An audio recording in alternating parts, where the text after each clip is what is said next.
Hello and welcome to this demonstration of the Unified Agile Solution by Collabnet in version 1.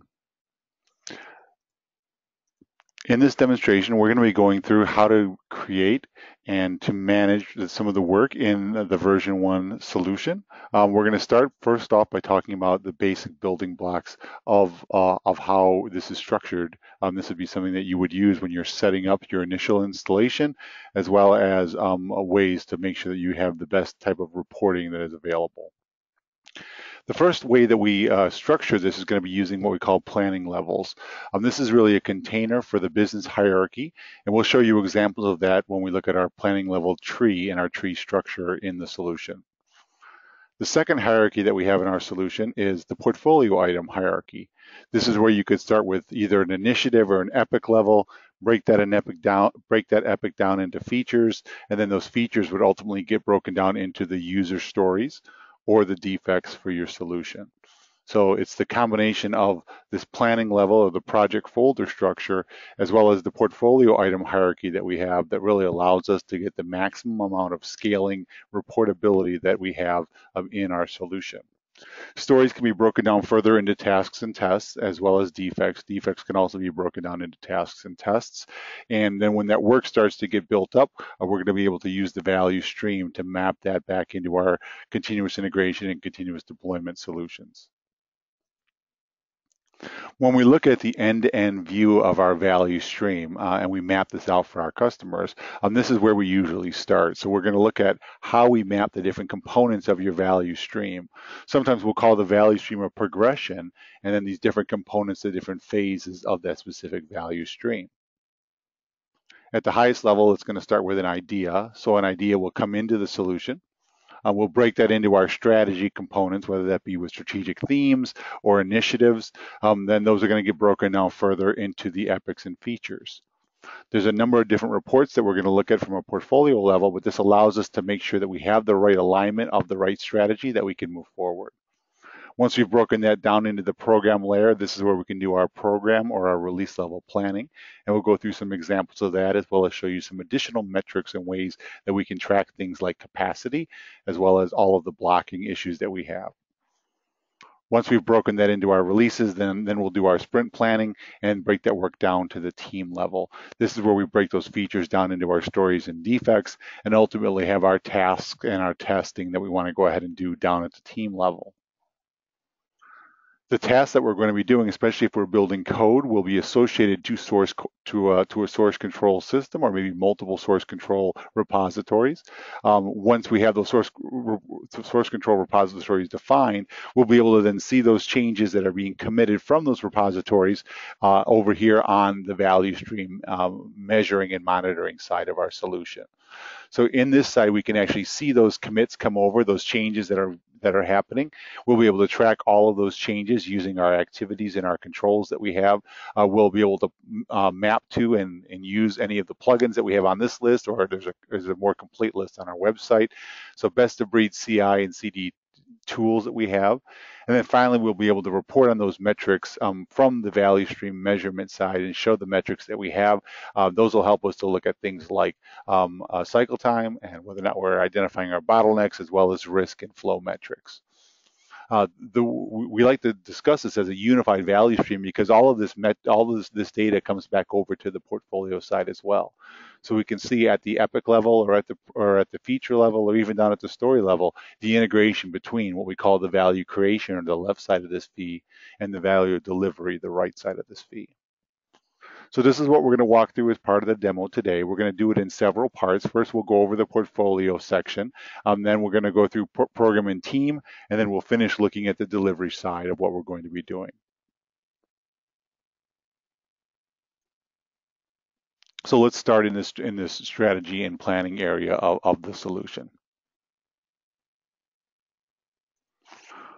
The first place I'm going to take you is actually at the very beginning. When an idea comes into the solution, we actually have included with our unified VS product here a web page that allows you to capture these new ideas. This is a simple web page that you can share with your customers. You can also categorize the different issues that are coming through. So you can set these up for however you want to manage the work. Essentially what you'll do is you'll submit a new idea in here, or your customer would submit a new idea in here. Then they can go in and they can look at the ones that they've already voted on. They can change their vote if you want to go ahead and change your vote on those. And then these ideas will be used as part of the planning process and as part of the strategy, or actually even down to the backlog item level. These ideas then can be put right into version 1. So it starts with an idea, and then what we're going to do is we're going to align this idea to one of our to the backlog that we're going to have, either at a portfolio level or at a team product backlog level. Okay, once we have the idea submitted, it's in the solution. Then we want to go ahead and see how we've set up the different levels within version 1. So I'm going to start by looking at what I call the planning level quick list report. So the way that our solution works here, and we're in the planning section of the solution, is you set the planning level based on the tree structure that you want to use. In this case, this is the top level that we're going to be using right now. All of the menus that are associated to that level over here are all going to be based on and filtered by the fact that we've got this specific level set. So the portfolio, product, release, and team sections are all going to be filtered by the fact that we're looking at it from a system all projects level. This also includes the reports that we're going to be able to see and the way we filter the specific reporting that is on the solution as well. So any reports are going to be filtered by this specific planning level that we have set, in this case, system all projects. This is an example of a grid, so we're seeing a specific grid. On these grids and these reports, you can go ahead and set the columns that you want to see. It's very easy to go in and configure and customize those columns using the wrench. In this specific example, I've got 3 different enterprises all rolling up into this in this one solution, just to show you a little bit of an example of different types of organizations. Enterprise is typically the highest level that we'll set. A very typical solution-based deployment will be an enterprise will have portfolios underneath them, and these planning levels of portfolios will have products underneath them. So this is a product-centric view of the portfolios, and then we'll break the products down further into releases. So this is the lowest level that we'll have, and this is a 3-level structure, and this is typical for how we'll do an initial installation. If you don't use a product-centric model, maybe you do a project-centric model or even a release train model, this product level here could be a different model, like using release train or even project. I'll give you another example over here. I've got a marketing team in this organization, and their portfolio looks a lot different. So in there, they have campaigns that have event milestones. What we can do with those, we can still associate the work in this event milestone back to the product level campaigns that we're, the product releases that we're doing here as well. So this is just an example of having 2 different types of organizations, all building work, all completing things. Some of them are just marketing work, and some of it is actual coding and releases that we're going to do for a specific set of software. To show you one more example of this before we leave this section, we can look at a safe example. So if we wanted to look at, say, a specific safe model, we would have under the enterprise, we could have a solution level. Under the solution level, we might have our release trains here. So these are 3 different arts or release trains that we have. And then under the release trains, we've got our program increment. So this is typically how we would do one of the different safe models. And again, we can do any different levels of these, and you can set up these levels to match however you want your organization to look. So that's how we go ahead and set up those planning levels, or that first hierarchy that I talked about initially. But before we do anything more here, I do want to look at the different menu structures. So we're going to drop into a different view here now. And we're actually going to change our planning level here using the planning level selector.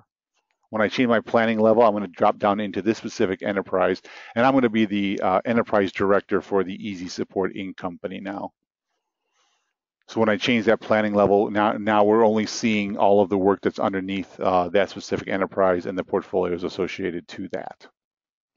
The first thing we want to do, though, as that idea has come in already, we want to go ahead and we want to look at our strategic themes for this portfolio. So we're going to go into the strategic theme section under portfolio planning. And this lets me see all of the list of all of the different strategic themes that I have. Now, if I want to open up the details page, I can see exactly what we have on one of these themes. In this case, the core improvement theme. Here's my strategic business case and all of the details that I have on this specific core improvement. There's a couple of other reports that I like to run for this specific strategic theme. One of them is a scorecard, and the other one is the visualization.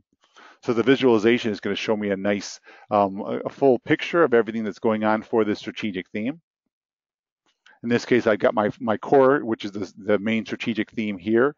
The next level out is the epic, or the epic level that we've gone ahead and set, so I can drill down into the epic. The level out from that could be the feature level, and this is showing me the feature with all the user stories underneath there. So you can drill all the way out to the feature and user story level. This is a very handy report just to see what's happening for this specific strategic theme. We can also go in and say ignore the closed items. So anything that's already done, we can ignore. And then this is showing us everything that we need to still complete to make sure that we get this specific strategic theme done. We'll show other examples of scorecards later, but there is a scorecard based on this strategic theme as well. The next thing that we want to do here is do our portfolio planning budget. So I've got my strategic themes now. Let's go ahead and look at the budget for the strategic theme.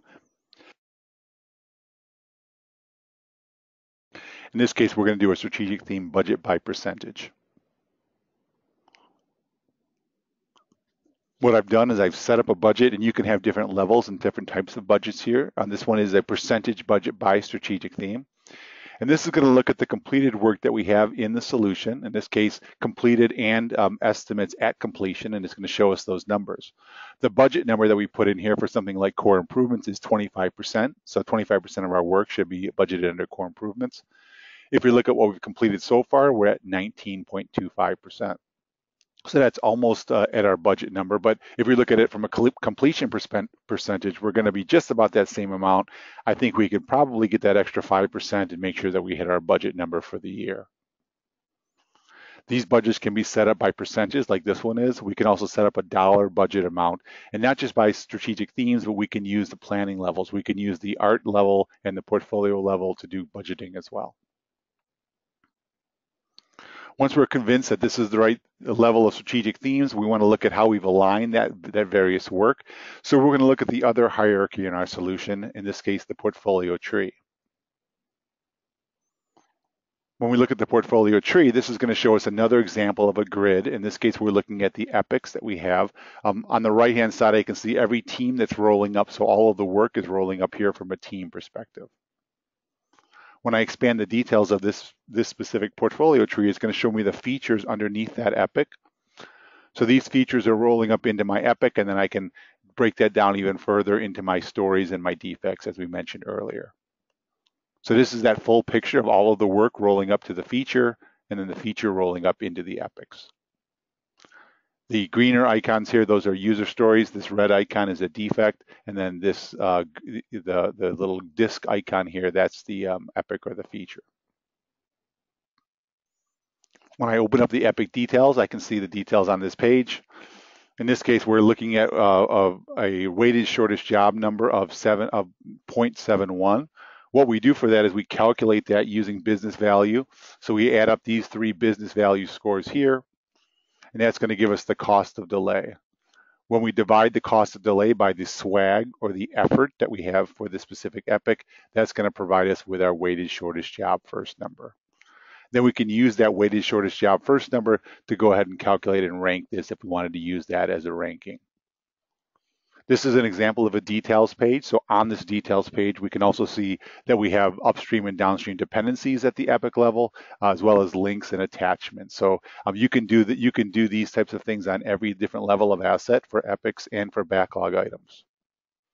In addition to that, we've got on this details page our conversations that we're having about this specific epic. So this is a great way to document your conversations, and you can also include other people and other assets as well in these conversations. One more thing about this epic, we can also link these back into our value stream management as well. So we can build different workflows that we want to on these different levels. So I can put error reports, approvals, and other workflows that I want to build. These are going to execute things in on the right side of that V that I showed you earlier. This could execute a pipeline. It could also execute tasks and execute scripts from the DevOps Continuum side of our product. I do I do have a view here into the specifics of what one more way that we can use the workflow. So if I go into the progression here, I can see the progression for this specific epic. In this case, what we've got is some compliance testing that we want to go ahead and do. So inside of here, we're actually looking at our ability to say whether or not we've completed these different compliance areas, and we can then mark them as either completed or not. And then we can complete the entire record if we want. We can mark that as failed or completed. In this case, we still have something to go, so we'll wait on that one and not complete that at this time. Okay, so this is just one other way that on the Epic we can put some scoring on, and then we can use this to track and manage the work, whether or not using a workflow. And this workflow is actually being built out of the right side of the V, out of our value stream. So we're linking the development to the delivery here via the value streams. Okay, so in addition to having this tree view of this specific epic and features, we also want to see this from a roadmap perspective. So we can go into our roadmap view now. And these same epics are going to be aligned on our specific roadmap here. These roadmaps can be published, so you can publish them out and share them out with anyone who has the link to the specific view. In this case, we're looking at an epic, and we can expand on that and see one level down and see the features of that epic, which releases it's rolling up into. Now on this report, we also show you the percent complete, so we can see where we are right now. We also have blocking issues identified. And then this black number here represents the this number here represents the epic size or the feature point that we put on this in this case. So 225 epic points should correspond to 225 story points. If we want to, we can actually adjust the work on here. So it looks like order check is not going to get done because we haven't started it yet. So we can move that out into the future if we want to go ahead and move that out into the future. If we want to drag and drop that over and set that at a different date. So we can always move that out if we had to.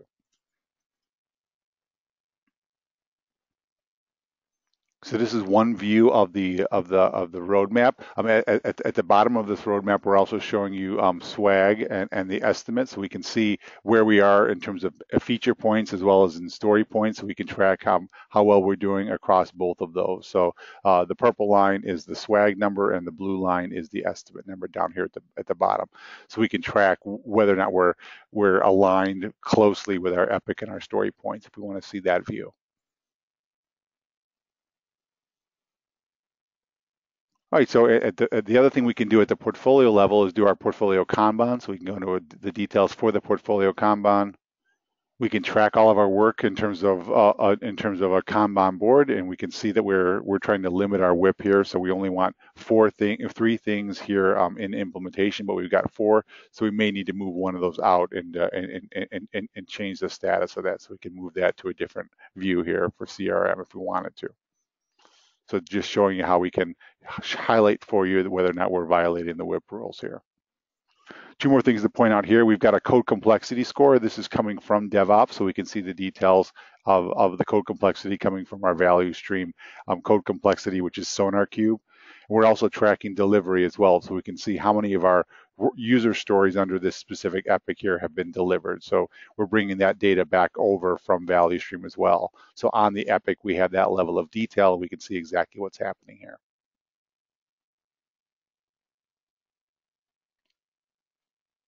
So that's about all we're going to cover today on the portfolio level. We're gonna drop down now, and we're going to go into the product and the program level, and then we're going to get to the team level, and then we'll finish up again with the DevOps side of our solution. So next level down will be the release level. So we're gonna skip over product. This is where we could do our backlog refinement. We could also manage our issues and those ideas that we looked at the very beginning. And we also have an import template that you could use here as well to do our import. So we're going to skip over the backlog. It's very similar to what we saw in the Epic tree. It would just be a list of all of our stories. And we're going to go in and do our release scheduling. So when I go into release scheduling, we're going to change our view here in a moment. So in this case, we're going to drop down into the call center art view here. And what we're looking at here on release scheduling is the view of the backlog for a specific product, in this case, the backlog for call center. On the backlog section here, these are all of the features and work that we have that is associated, that has not been planned into one of our 3 releases. We have release 1, release 2, and release 3 here. So we haven't planned that work in. Now on these releases, we're planning capacity. So I could see capacity for my swag. I can also see capacity here for my story points. So we have capacity for both of those different levels, both swag capacity, feature capacity, as well as story level capacity. And we can see here that we're over 70 points over capacity now for release 1. So any new work that we're going to do, we probably want to plan that into release 2, where we still have 50 feature points as well as almost 139 story points left. So I can drag one of these features that has not been planned yet and put it right here into release 2. I could also do that from a story perspective and drag a story over and drop it into release 2 as well, simply by dragging and dropping it over. So that's the first part of release planning, is making sure that we have the capacity numbers set. The other thing we want to do when we're doing our release planning maybe is set objectives, so you can align objectives, and then we can even align this work to an objective. So if I say for release 1, we've got certain objectives here, in this case, a revenue objective, we can take this story and we can align this to the revenue objective. So we'll align this one to the revenue objective by dropping it onto there, and that'll align that specific story to the revenue objective. In addition to that, we can set objectives down at a team level. So I can set objectives from a core team perspective as well. We can see what the core team is building, and then we can, again, align that work here like we did to the revenue objective. So we can see the objectives list in here. By putting in the business value plan number that we got from the business, and then when we're done putting in the business value actual number, we can actually use this specific objective to drive our program predictability reporting. So we'll use this number, and this business value actual number came from the business team that we put in here once we finish this specific objective. Then we'll go in and look at our program predictability report, and this will show us whether or not we're on track. This lets us look at our history over the last several releases or deployments, and we can look at it from a team perspective, and we can judge whether or not we think these teams have gone ahead and delivered on what we thought, or do we need to help them out a little bit. So you can look at the history of the various different teams across the various different releases, and did they deliver within that 80% to 100% range, which is where we're looking for them to be delivering in terms of predictability. Looks like the platform team is, had a bad week, but then had a bad release, but then they've dramatically improved. So looking good so far. We can also take the same data. We can try to predict from a forecasting perspective whether or not we're going to be able to deliver. So let's go ahead and look at our release forecast here. So when we run under release planning the release forecast, this is going to help us to predict based on the work that we just planned into this specific release. Are we going to be able to get all of that work done? So when I run this specific view here, it's showing me all of the work that we have planned. It looks like we're scheduled to be done on April 15th. That's when we've told the customer that we're going to be delivering this. However, on average, based on what we're currently building, if we did all of the work that's in this specific release, we wouldn't get done until after June. It looks like July 16th, so several months late, 3 or 4 months late. So what we want to do here is we want to have a discussion with our customer, and we're going to do some what-if scenario planning. So we'll go what if, and we'll say what if we don't do the lows, what if we don't do the unassigns, what if we just do the highs and the medium priority items. We'll just do highs and mediums, and let's see what that does for us. So if I just do the high and the medium priority items, now it looks like our average line and our plan line are a lot closer together. They're only 20 days apart. So we can probably tell our customer that we'll be able to deliver pretty close to that delivery date of April 15th. If we don't do all of the mediums, we could probably definitely get it done, but we can look at our priorities of the items now and use this what if planning to say, here's the work that we think we can get done. So that's one view of release planning. We also want to go ahead and track our dependencies across this work. So we can go into a program board view of this work, and we can see our program board. What we've done here is we've established the upstream and downstream dependencies for the work that we have. And on this program board, the end view of this is actually a feature. So you can see all of the work that needs to get done across the various teams. In this case, 3 different teams that we're looking at here. These 3 teams across these sprints. These are the various sprints that we have, and some of them are planned or out of scope, unplanned or out of scope. And then we can track whether or not we're on track to deliver a specific feature, and we can see where we have other teams that might be impacting us. This is very important for when you're going into a specific sprint, and we want to go ahead and do that planning and make sure that that sprint can be delivered on time if we need to deliver that sprint on time. Once we've done all of the release planning, we're pretty confident with that. We've looked at the program board and we're ready to go. The next thing we were going to do is do our team level sprint planning, and then we're going to do our team room. So in the team room here, in the team section, we can go in and do our sprint scheduling. So that works very much like our release scheduling that we just looked at earlier, except on the left-hand side, instead of having releases, we have our sprints. And what we do here is we just drag the work from the backlog, the work that's been unassigned so far. In this case, one of these stories or this is a regression test, and we can drag that work over and drop it right into the sprint, or we can drop it into the sprint and assign it to a team.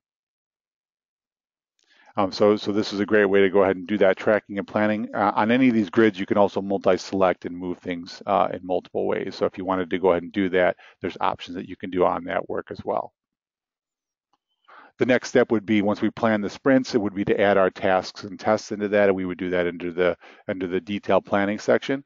And then when we have that work all aligned and we're ready to go, then we're gonna go to where the teams would normally go on a daily basis, and that's into one of our team rooms. So I'll show you 2 examples of a team room. The first one is looking at it from a Scrum perspective. In this case, this is the fellowship of the Scrum team. We have some key metrics across the top here: velocity, our burn down, and then our scorecard on the right-hand side. In addition to that, we have all of the work that we've planned here for the specific sprint, in this case, sprint number 5. This is the task board view. So every item on this board represents a task. And what we're going to do on these tasks is we'll just drag them over and drop them here into completed when they're done. Now, typically what you'll do is you'll filter by your specific name. So if I'm Danny, I'll click on Danny here and say, hi, I'm Danny. This will show me the work that I'm working on, and then I can drag that over into completed when that work is done. Okay, then each other member of your team can go through this, and they can go through the list and make sure that we get everybody's information out here.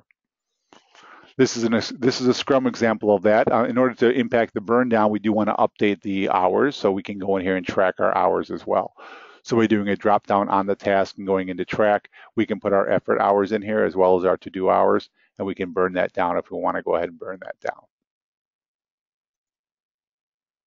So this is one example of the team. This is a Scrum team example. The other example of a type of team would be my Kanban team. So I've got a different team not doing Scrum, not doing sprints, but they're doing a Kanban style. So when we set this up as a Kanban style team, we're going to have a little bit different view of our board. Instead of using the task or test board, we're actually going to use the storyboard view. And on the storyboard view, you can see that we're now using column, swim lanes here for class of service. So we've set class of service on each of our items, so we can see the expedite at the top. And now we're also limiting our WIP for this on the storyboard. So each card here represents a user story, and on that user story, we can then move things along on the board. We're also tracking cycle time. How long has this been in this specific cycle here? You can see across the top our cycle time days, our work in progress, as well as the cumulative flow and our throughput.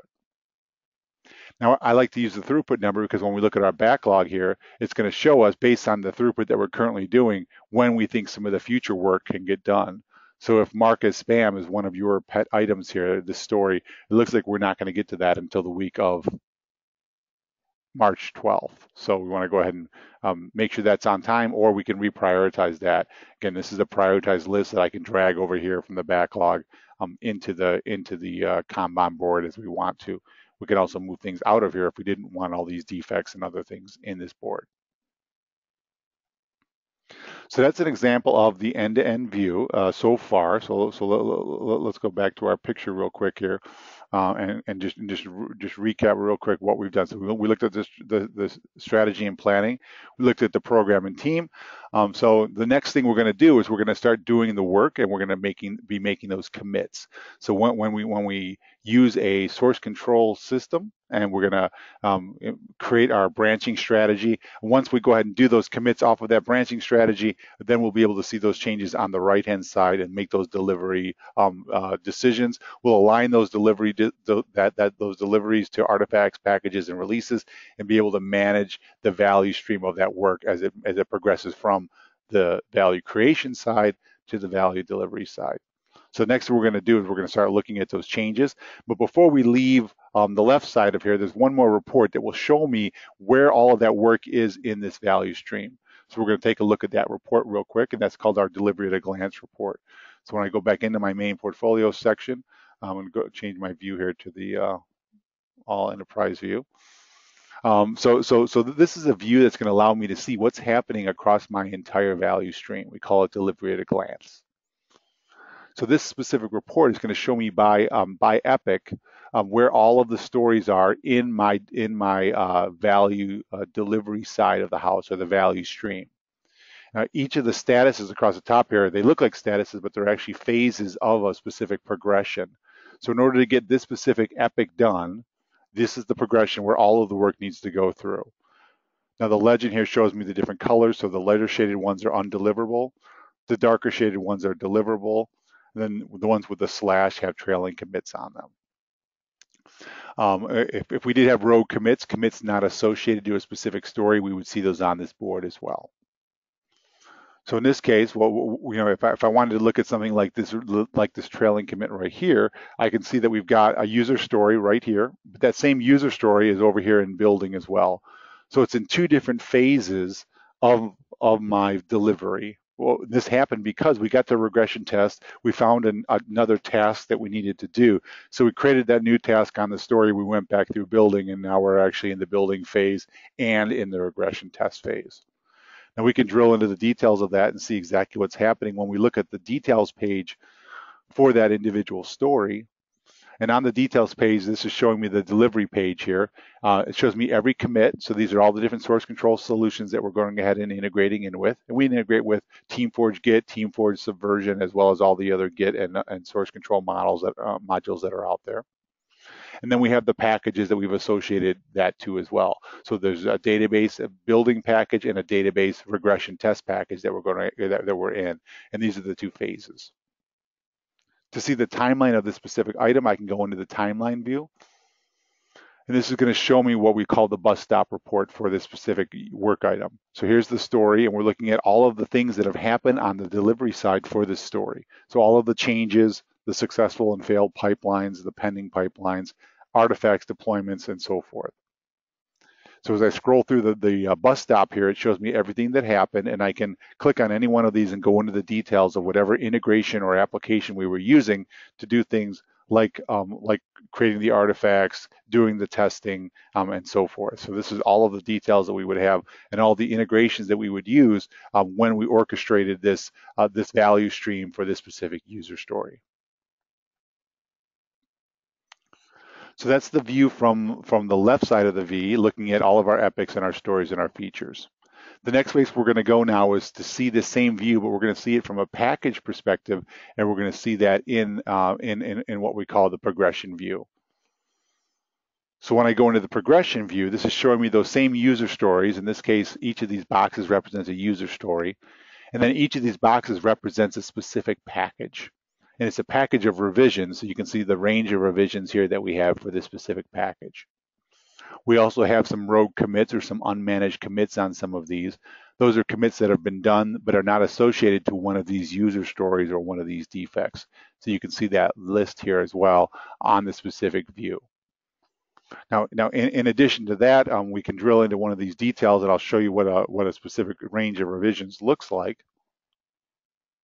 So when I go into this shows me the progression of what we need to do to get through a specific set of work.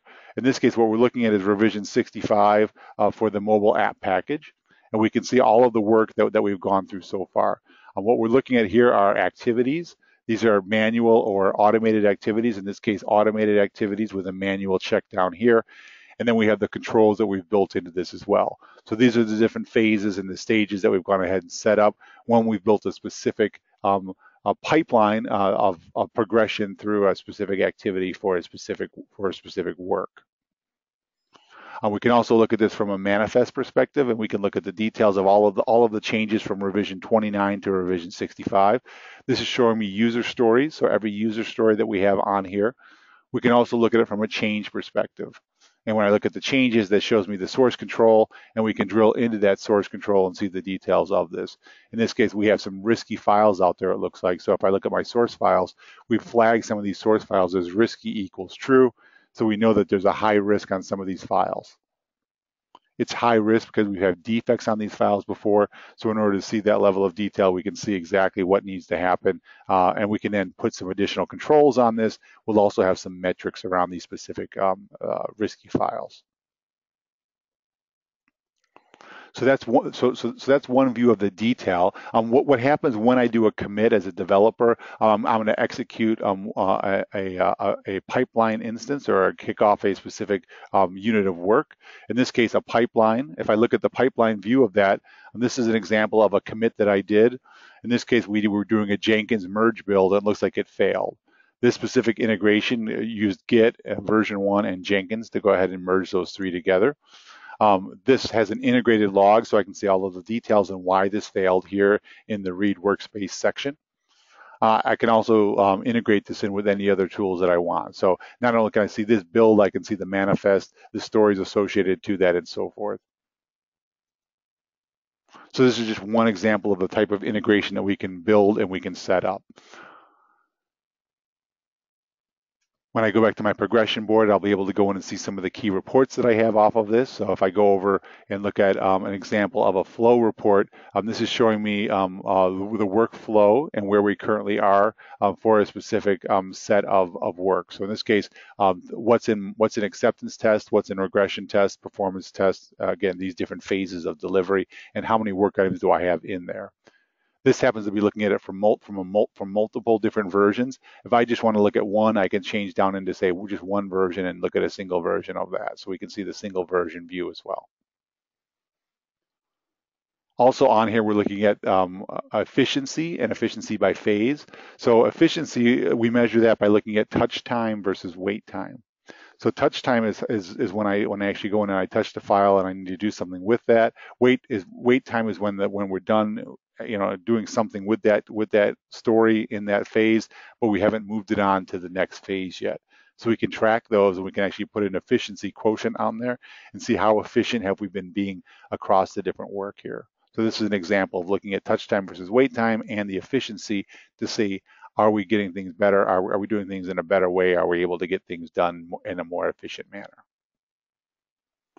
Another type of report that we have that I mentioned earlier is the risk report. So we can look at that specific view as well. So instead of looking at this from a flow perspective, we can flow perspective, we can look at it from a risk perspective. So let me go to my filters here. We'll do multi-version, and we can change that view into a risk filter as well. So we can see this both from a flow perspective and from a risk perspective.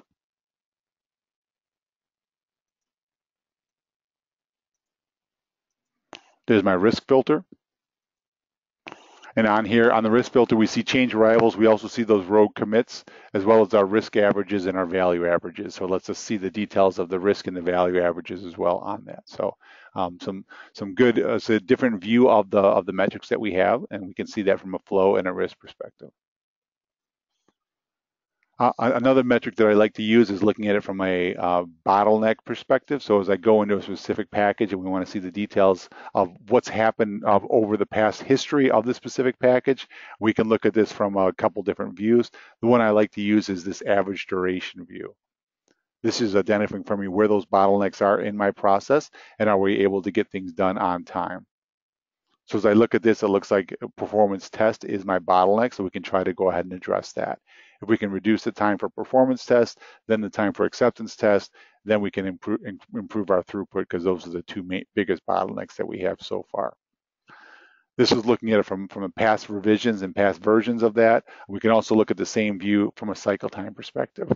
So if our goal is to drive down cycle time, we can start to do that here by reducing the amount of bottlenecks that we have and trying to get more throughput through our solution.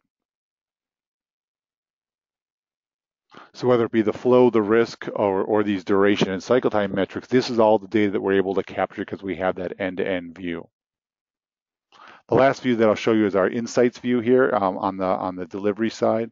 And our insights view really is nice because you can change the parameters, in this case from a quarterly view, or you can look at it from a monthly view or a weekly view. And this is showing us everything that's happening in our entire delivery pipeline. So how many change files did we have? How many commits have we had? How many continuous integration jobs have we gone through and failed? How many activities have been automated versus manual? We can look at our pipeline runs and look at how many pipeline runs have we executed on, the individual tasks that we've executed on as well. And then when we look at our deliveries, how well have we been doing in terms of our deliveries? And we can look at this and look at every delivery that we've had in our solution. So we can use this, across a specific timeline, and then use this to build and report on exactly what's happening across our entire instance. So this is an insights report that shows me all of that detail, and then at any point we can drill in and see exactly what's happening across, either the pipelines, the tasks, or any of the other data points that we're capturing here. I also like to use this to do our delivery review, so we can go through each of our delivery reviews, have our retrospectives on that, and make sure that we're improving those by looking at the details of each of those individual deliveries. The last thing I'll show you here is just a little bit of the setup. So if we were going to go ahead and do a setup for the delivery side of this, we would go in and create our projects first.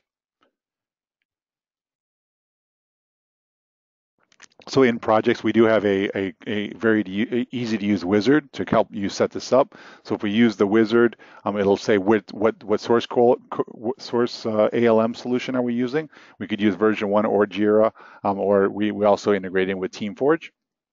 So if I select version 1, it'll ask me for my token and my details. And then I can go ahead and select the source control system and then create this project. So make it really easy for you to connect into source control. And then it's a matter of just us building the packages underneath us and the progressions that we're going to use. So once I have the project set, we can go ahead and set our progressions. Our progressions are basically going to show us the different work in the phases that we want to go through. And we looked at some examples of those phases earlier. After we set those specific progressions, then we want to go ahead and create our pipelines underneath there. So here's our pipeline view. And when we go ahead and create a pipeline view, this lets me go in and set the different phases and how we want to go ahead and execute on those. So if I wanted to build a new pipeline or I want to create a new phase, I could just add a new one in. This is a new phase, so this is a V1 phase. And again, in order to add work to this specific phase, you would just go to the specific plugin that you want to work on. In this case, we'll look at version 1. And under version 1, there's a number of ones that I like to do. One of them is getting the epic work items off of that specific phase, so I can drag that over and put that here into my phases of work that we're working on. I can create a pipeline run and drop that in here as well. So there's a number of different ways that I can build and set up different work that I need to do. So you just bring that over and drop it in, and then you can add to that. So if we wanted to check for things like work item dependencies, I can add work item dependencies in there. So now we can check, do we have version 1 work item dependencies that are not quite done yet? So we can go ahead and fill in the details of this phase, and then when we execute on this build via a commit or another contribution from the team, we can then make sure that we check for things like pipeline run statuses are set and work item dependencies. Something like Jenkins build, if we want to do a Jenkins build, we can then add that build in. We could do the get work items. We can do other things with the URL as well as reading the workspace file. So you can pass parameters through this. It becomes very easy for you to configure these phases and make sure that you can see all of the details. Tying it back, when we go back to our delivery at a glance, these are the phases that we're looking at, again, from the Epic side. So this is an Epic view of this and where each of those work items are. The last thing that I'll finish up on is looking at a few additional reports. So the first report I want to go into is look at a scorecard report. So we're gonna show you one more example of that scorecard report. This has some key metrics that we have for our enterprise level in this case. So we're looking at it from a completion percentage, the backlog makeup, how many story points and unestimated stories do we have, and all of those details. And we can drill into the details here and see, a little bit of a closer view. So I can change the view of this to a planning level view. We can go into, say, call center and see it from a call center perspective. When we do that, we're filtering now under my development portfolio, looking at just the call center metrics. I have my burn up view of this, my cumulative flow summary view, the details view as well. So some nice metrics that we can see there. And then we're filtering for just the portfolio items that are under that specific view. I can also go in and drill into the team view of that and see the specific teams that are contributing to this. And we can see that filtered by team as well. So this helps me view this not just from a portfolio view, not just from a portfolio item view, but also from a team and a member view if I wanted to drill all the way down to the members of this. So that's one type of report that we have. We looked at a few other ones. We do have a lot of metrics in all of our reporting here. In addition to this, we have analytics as well. So there's an analytics engine where we have custom reports, and you can also have panels on those analytics reports as well. So that's just a little example of some of the types of reporting that we have in the solution, in addition to all of the metrics and all the other details that we've shown so far. So with that, I'm just going to go back here and recap real quick what we've looked at. We started here with an idea. We put that idea into our portfolio as an epic, and we broke it down into our features. Those features were planned into our releases at a program level, and then we had the team do the work down here into Scrum or Kanban mode.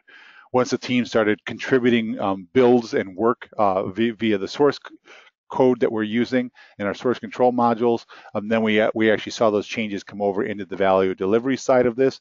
We use the best of breed plugins, whether they be the ones on this list or some of the other ones that we have that we plug into, to both execute on some orchestration as well as send that information back over to the portfolio side. So we're able to integrate the left side of this with the right side of this and see the details. Then we looked at some key metrics from a delivery perspective, both flow, risk, insights, as well as cycle time and bottlenecks. And then we brought all that data back over and looked at once again from a delivery at a glance mode. So that's the end-to-end view. At this point, I'll go ahead and stop the demo portion of this, and I thank you very much for your time.